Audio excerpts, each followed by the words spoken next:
Assalamualaikum warahmatullahi wabarakatuh. Alhamdulillah, wassalatu wassalamu ala rasulillah wa ala alihi wa ashabihi wa man tabi'ahu wa wala. Sekali lagi kita memanjatkan syukur kepada Allah Subhanahu wa taala yang telah memperkenankan kita meneruskan majlis ilmu kita pada tengah hari ini. Mudah-mudahan kita sentiasa dirahmati dan diberkati Allah Subhanahu wa taala dalam seluruh kehidupan kita, insya-Allah. Kita masih membincangkan firman Allah Subhanahu wa taala, iyyaka na'budu, hanya Engkau yang kami sembah, atau hanya Engkau, hanya kepada Engkau kami mengabdikan diri. Dalam erti kata mentaati, mematuhi, tunduk kepada segala ketentuan Allah Subhanahu wa taala. Demikian juga dalam kehidupan berkeluarga, ia adalah merupakan satu bentuk ibadah. Mendirikan rumah tangga ialah mencontohi sunnah Rasul. Melaksanakan tanggungjawab dalam kehidupan berkeluarga adalah satu kewajipan. Memasukinya sunnah dan melaksanakan amanah adalah merupakan satu kewajipan. Walaupun demikian, dalam keadaan-keadaan yang tertentu, bila seorang itu berkemampuan dan takut melakukan maksiat, maka di masa itu wajib ia bernikah. Tapi secara umum ia adalah sunnah. Telah dijelaskan pada minggu lalu beberapa perkara yang perlu dilakukan sehingga menjadikan pelaksanaan kewajipan itu dilakukan dengan sungguh-sungguh. Bila kita menyadari pelaksanaan tanggungjawab dalam kehidupan berkeluarga adalah satu kewajipan, adalah sebagai satu ibadah, maka ini akan merangsang kita untuk terus melaksanakannya. Sebagai contoh, kita tahu salat itu wajib, maka kita akan melaksanakan salat itu sebaik mungkin, kerana ia merupakan perintah Allah Subhanahu wa taala. Bila disebutkan memahami ibadah sama ada salat, dengan itu merangsang kita, satu ibadah dia akan merangsangkan kita untuk mengekalkan melaksanakannya. Dan pernikahan juga adalah ibadah, akan merangsangkan kita untuk melaksanakan segala tanggungjawab yang diamanahkan dengan sebaik mungkin. Dalam melaksanakan salat sebagai contoh tadi, kita tidak cukup setakat kita belajar salat waktu kecil, lepas tu kita sampai dewasa kita tetap salat yang sama kita pelajari. Maksud saya bukanlah ada jenis salat lain 4 rakaat jadi 3 rakaat, yang 3 rakaat jadi 5 rakaat, bukan macam gitulah. Artinya kualiti ibadah kita itu hendaklah bertambah dari masa ke semasa. Kalau agaknya waktu kita kecil, juga telah saya terangkan, baju yang kita pakai mungkin saiz S, sesuai dengan keadaan kita di waktu itu. Bila dah remaja, agaknya pakai medium, sesuai dengan fizikalnya. Dah makin makmur agaknya, tak lagilah medium, kerana badan dah makin makmur, terpaksalah pakai L, yang ada XXL. Itu baju yang kita pakai. Ilmu salat pun begitu juga.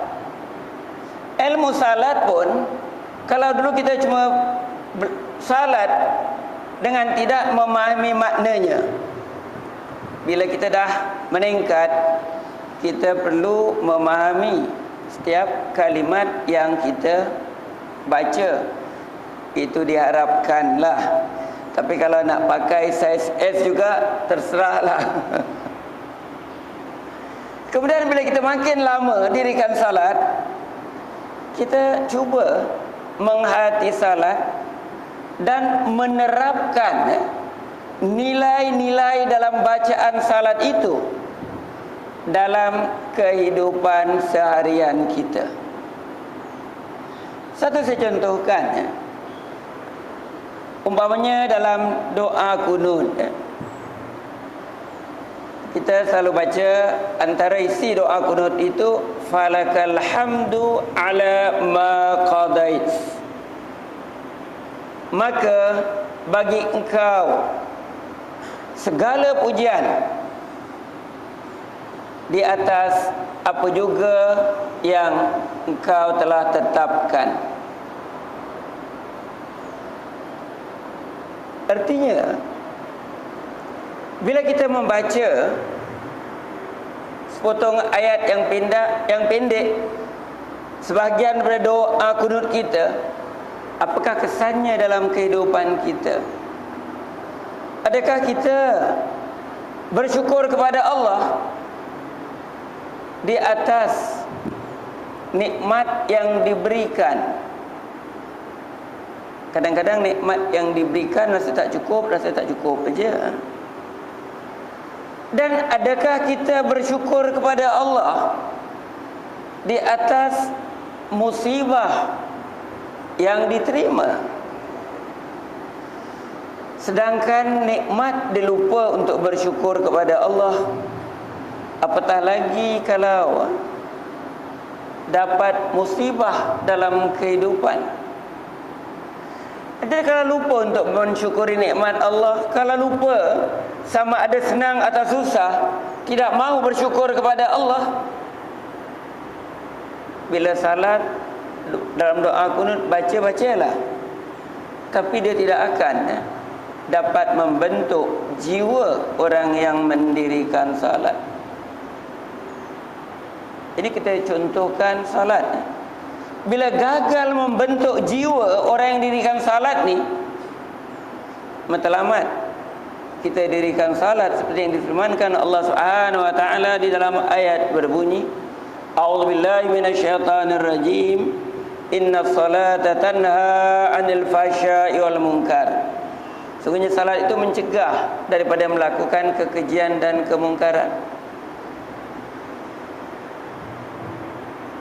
Artinya tak ada perubahan lah, sama ada dia salat atau tidak, artinya tak dapat membentuk jiwanya. Kerana kalau tidak bersyukur kepada Allah, dia akan kufurkan nikmat. Dan memang orang yang bersyukur kepada Allah Subhanahu wa taala dalam hidup ini terlalu sedikit. Ini Allah Subhanahu wa taala jelaskan sendiri dalam ayat, a'udzubillahi minasyaitonirrajim, wa qalilum min ibadiyasy syakur. Dan sedikit daripada kalangan hamba-hambaku yang bersyukur. Katalah kita dalam hidup berkeluarga, ramai yang tak syukur dapat isteri. Kalau boleh, agaknya kalau hari ini boleh tukar, nak tukar lagi. Kalau bolehlah sebahagian orang kerana tidak bersyukur kepada Allah. Kerana ada yang menganggap bahawa mendirikan rumah tangga ni tidak sebagai ibadah. Jadi kesungguhan untuk mengekalkan rumah tangga sebagaimana kesungguhan melaksanakan ibadah itu tidak sama. Dalam salat kita tak boleh berhenti setengah jalan, kecuali batal. Sama ada kita khusyuk ke tak khusyuk ke, kita cuba khusyuk. Tak boleh kita lepas rukuk kita keluar begitu sajalah dengan tak ada sebab. Kalau batal tu okeylah, sama ada terbang angin ke. Dalam kehidupan berumah tangga yang merupakan sebagai satu ibadah, maka tidak boleh ibadah itu dihentikan dengan suka hati. Ada peraturan yang ditetapkan Allah Subhanahu Wa Taala. Bukan kerana tak suka saja seorang itu nak runtuhkan masjid yang dibina. Walaupun mungkin ada pergeseran, mungkin ada sesuatu yang tak disenangi, tetapi itu ada hikmah yang tersendiri. Dalam Al-Quran Allah Subhanahu Wa Taala berfirman, A'udzubillahi minasyaitonirrajim, asa an takrahu syai'an fa huwa khairul lakum. Mungkin ada yang kamu tidak sukai, mungkin ada yang kamu tidak senangi, tetapi itu baik bagi kamu. Katalah kita orang lelaki-lelaki tak suka isteri meliti kan, Ada tak agaknya suka isteri meliti? Tak suka. Jadi kalau Allah Subhanahu Wa Taala firmankan, ada yang kamu tak suka tetapi baik bagi kamu. Kalau tak suka dia meliti, kalau kita boleh berfikir, apa sebab dia meliti agaknya? Apa sebab dia membebel agaknya? Tapi kalau kita nak kaji, kalau kita nak meneliti, takkanlah orang nak membebel dengan tak ada sebab. Mungkin itu tanda dia meluahkan perasaan kerana suami tidak memberikan perhatian, atau itu cara dia mengharapkan pertolongan kerana dia tak boleh handle sendiri urusan rumah tangga, ataupun ada hal-hal yang dilakukan oleh suami tidak menyenangkannya. Saya itu selalu kita ingatkan, yang positif, yang negatif itu bukanlah negatif 100%. Di sebalik yang negatif itu ada positifnya. Kerana itu Allah Subhanahu Wa Taala jelaskan dalam ayat yang dibaca. Mungkin kita tak suka, tetapi ada kebaikan padanya. Ini bagi orang yang nak berfikir. Kalau orang tak mau berfikir, dia nampak buruk-buruk sajalah. Kerana Allah Subhanahu Wa Taala tidak pernah menciptakan sesuatu itu sia-sia. Setiap yang Allah Subhanahu Wa Taala ciptakan mempunyai hikmah yang tersendiri. Kalau kita bandingkan tugas kita dengan tugas pasangan hidup kita di rumah, ini pernah juga dijelaskan. Kerja kita di pejabat pukul 8 sampai pukul 5, lepas tu balik relax. Kalau majikan minta supaya overtime, dapat gajian, dapat duit, ataupun dapat time off, isteri kita kat rumah bekerja berapa jam makanya? Berapa jam? 8 jam. Nasib baik dia tak ada union. Kalau dia ada union, kita berapa banyak nak bayar ekstra pada dia. Kenalah buat persatuan isteri-isteri. Jadi kalau menganggap perkahwinan itu ibadah, akan terus melaksanakan tanggungjawab, amanah yang ditetapkan Allah Subhanahu wa taala. Jadi kalau kita lihat, bandingkan kita dengan isteri kita, siapa agaknya yang banyak amal? Yang banyak beramal siapa agaknya? Sebab tu bila kita lihat isteri kerja, saya rasa 24 jam lah. Kadang-kadang malam pun suami kacau juga kan. Dia balik dekat office dia, dekat dalam MRT dia tengok macam-macam. Balik malam dia mengigau. Isteri kena kerja juga, kena layan juga. Jadi tak bagi ekstra juga. Jadi kesemua ini mengingatkan kita bahawa tiap ibadah, yang kita katakan perkahwinan itu juga adalah ibadah. Dalam ibadah itu kita kekalkan sampailah ke akhir hayat kita masing-masing. Jadi kalau ada yang kita tidak senangi, kita ingatlah, tentu ada kebaikan-kebaikan di sebaliknya. Kalau kita melihat negatifnya sahaja, kita tidak melihat positifnya, kita tidak adil dalam melaksanakan suatu urusan. Dalam mentadbirkan sesuatu, kita mestilah berlaku adil. Lawan adil ialah zalim. Kalau kita rasakan positifnya banyak, negatifnya sikit, dia dapat cover baliklah, alhamdulillah. Tapi ada orang yang suka membesarkan yang kecil-kecil, sehingga yang kebaikan yang banyak tidak terlihat olehnya.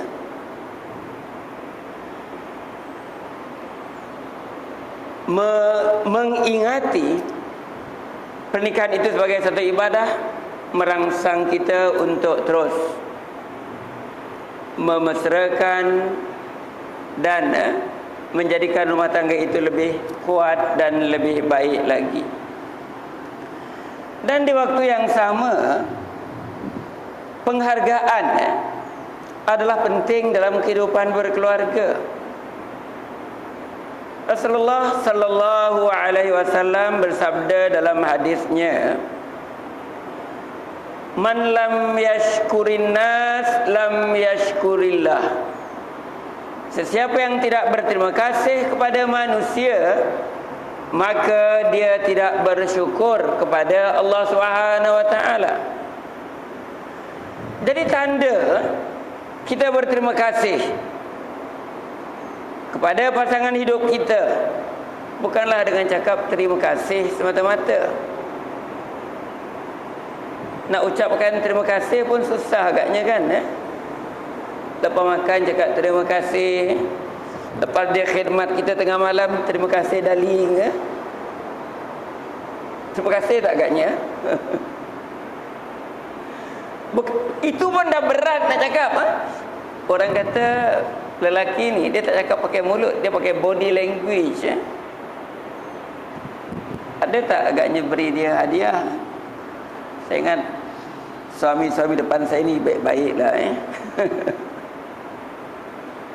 Dan memang orang wanita suka kepada hiasan, maka wajarlah kalau kita belikan agaknya barang-barang kemas yang termampu oleh kita. Dan si isteri pun bila dia terima, hendaklah diterima kasih. Jangan pula diterima dia kata, "Ai, belikan barang sekali-sekali tebal ataupun tipis macam rambut pula."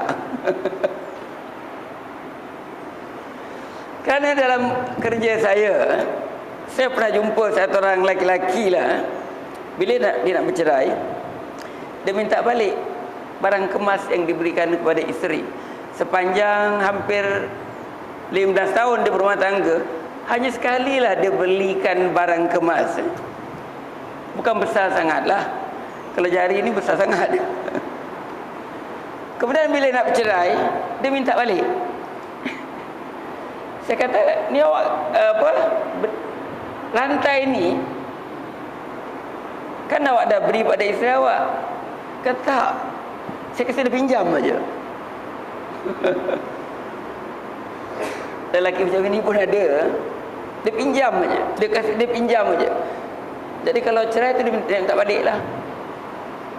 Artinya tidak memberikan penghargaan. Kerana memberikan penghargaan juga satu cara untuk kita merangsang supaya rumah tangga kita ini lebih mesra,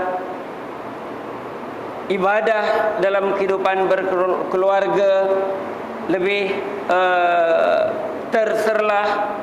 Tu kalau dianggap perkahwinan itu sebagai satu ibadah. Kerana kita mengharapkan dengan meyakini ia sebagai satu ibadah, kita akan lebih committed. Kita akan lebih bersungguh-sungguh menjayakan kehidupan berkeluarga itu. Sebagaimana dijelaskan minggu lalu bahawa hendaklah melaksanakannya dengan sebaik mungkin. Rasulullah sallallahu alaihi wasallam bersabda dalam hadisnya, "Innallaha yuhibbu idza amila ahadukum amalan ayyutqinah." Bermaksud sesungguhnya Allah menyintai bila seseorang daripada kamu melakukan satu perkara, ia akan melakukan dengan sungguh-sungguh. Jadi apa juga dalam hidup berkeluarga kita melakukan dengan sungguh-sungguh. Bukan setakat kita kerja kuat. Tapi dalam hidup ini, kerja kuat dah tak memadai. Orang kata mesti not only work hard but work smart. Jadi kita perlu meningkatkan mutu dan nilai apa yang kita lakukan. Sebab itu proses menuntut ilmu adalah satu proses yang berterusan. Pasangan-pasangan muda hari ini bila nak berumah tangga, mereka dikendaki mengikut kursus rumah tangga. Kursus persiapan rumah tangga mereka ikutlah. Kerana mereka rasakan itu satu yang dikendaki bagi mereka sebelum memasuki alam rumah tangga. Tidak merasakan bahawa itu satu keperluan. Sebahagiannya merasakan kalau tak ikut, nanti sijil nikahnya tak dapat. Jadi bukan nawa itu untuk menambahkan ilmu, tetapi sebagai satu formaliti sahaja. Itu tidak dinamakan sungguh-sungguh. So, bila dah masuk ke alam rumah tangga, dengan satu kali sebut saja kita dapat 3 jawatan. Sekali sebut kita dapat 3 jawatan. Sebutan sekali saja, aku terima nikah Aminah binti Abdullah, aku terima nikah. Bila terima nikah, dapat 3 pos yang tak ada gaji tapi kena bayar gaji. Pertama, jawatan suami. Kemudian jawatan ketua keluarga. Dan ketiga, jawatan sebagai seorang ayah. Dapat 3 pos dapat. Jadi multitasking lah juga.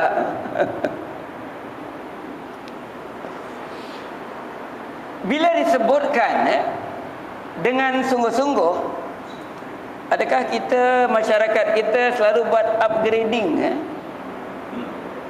Pos yang dipegang tu, dia upgrade tak agaknya? Kalau dia jadi sebagai seorang suami, macam mana dia nak upgrade diri dia sebagai seorang suami? Upgrade beli pil, beli makjun tu adalah. Tapi upgrade dari segi-segi yang lain. Bagaimana menjadi suami yang baik, suami yang berkesan, suami yang disenangi oleh isteri. Itu satu. Bila menjadi pimpin keluarga, buat upgrading ke tidak?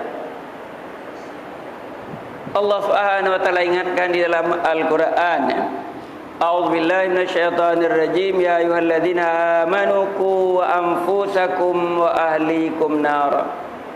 Wahai orang yang beriman, peliharalah diri kamu dan diri anggota keluarga kamu daripada api neraka. Pemimpin. Jadi sebagai pemimpin, adakah terfikir, adakah dia telah mempelajari metod, strategi bagaimana nak menjadi pemimpin yang berkesan? Itu pun saya kira tak ramai yang nak ambil course leadership. Kalau dekat persatuan ke kat mana-mana kita ada apa? Ambil course leadership course ataupun dalam rumah tangga ni pasti kita akan berjumpa masalah. Adakah kita ambil course anger management supaya dapat manage waktu marah? Ambil ke tidak? Tak semua orang ambil lah. Tapi kalau dalam ajaran Islam tu, kalau kita nak kaji memang ada lah sifat sabar, sifat rida. Tapi nak ditranslate, nak diterjemahkan secara mudah, anger management, tu tak semua orang boleh dapat lah. Dan yang ketiga, upgrade tak menjadi sebagai seorang ayah. Kita akan biasalah dalam masyarakat kita, dia akan mendidik anaknya seperti dia dididik oleh ibu bapanya. Kalau ibu bapanya pakai kayu, si bapa ini pula akan guna akan ajar anak pakai apa katanya. Sekarang tak boleh buat suka-suka kan. Ini boleh kena charge dekat court, mendera anak-anak. Suasana berbeza. Waktu kita kecil dahulu, kanak-kanak dahulu, bila orang tua beliak mata, kita takut kan. Bila nak jalan depan mereka, kita tunduk tangan ke bawah, macam orang menari zapin, tangan tunduk. Hari ini anak-anak macam mana dia lalu depan kita? Kalau kita tak tegur, kalau kita tidak ingatkan, bukan saja dia tak tunduk, malah dia lari macam pelesit kalau kita tak ingatkan. Sebab itu dulu di mana kita takut. Saya ingat waktu kita kecil dulu, kita lebih banyak takut daripada hormat. Bila agak nakal-nakal, nanti bapak engkau balik baru kau tahu. Tapi bila bapak balik senyap macam gajah tikus. Itu cara dulu. Tapi cara sekarang, kita tak nak anak-anak takut dengan kita. Kita nak anak-anak itu mesra dengan kita.